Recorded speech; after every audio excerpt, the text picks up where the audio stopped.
أعوذ بالله من الشيطان الرجيم بسم الله الرحمن الرحيم رب اشرح لي صدري ويسر لي أمري واحلل عقدة من لساني يفقهوا قولي আজকে আপনাদের কাছে আমি একটি বিষয় উপস্থাপন করছি। সেই বিষয়টি হলো মন খারাপ ও হতাশা থেকে মুক্তির উপায়। Overcoming depression and trusting Allah. Bismillahir Rahmanir Rahim.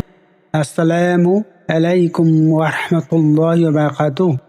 আমার দিনী ভাই ও বোনেরা, আজকে আমি আপনাদের সাথে একটা খুব সাধারণ কিন্তু গভীর কষ্টের বিষয় নিয়ে কথা বলতে চাই। সেটা হলো হতাশা বা মন খারাপ।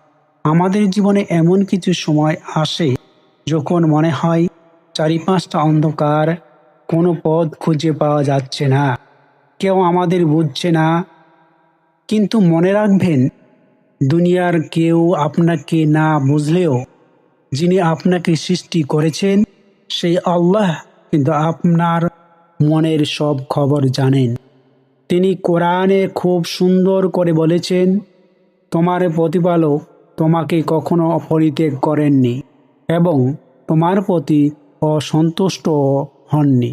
সূরা আদ-দোহা আয়াত নম্বর 3। যখনই খুব একা লাগবে, মন খারাপ হবে, জায়নামাজটা বিছিয়ে সেজদায় চলে যান। আল্লাহর কাছে মনে মনে সব খুলে বলুন, কেঁদে ফেলুন। কারণ বান্দা যখন সেজদায় যায় তখন সে আল্লাহর সবচেয়ে কাছাকাছি থাকে। মনের শান্তির জন্য 3টি চাবিকাঠি রয়েছে। প্রথমত, সবর বা ধৈর্য। কঠিন সময়ে তাড়াহুড়ো না করে আল্লাহর সিদ্ধান্তের ওপর ধৈর্য ধরুন। দ্বিতীয়ত, শুকরিয়া বা কৃতজ্ঞতা।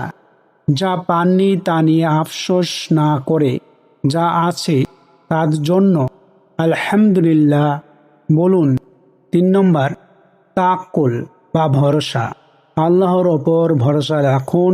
যিনি আপনার জন্য যা রেখেছেন সেটা সবচেয়ে সেরা। জান্নাতের পথটা কষ্টের, কিন্তু এর শেষটা অনেক আনন্দের। আল্লাহ আমাদের সবার মনকে শান্তি ও হেদায়েত দিয়ে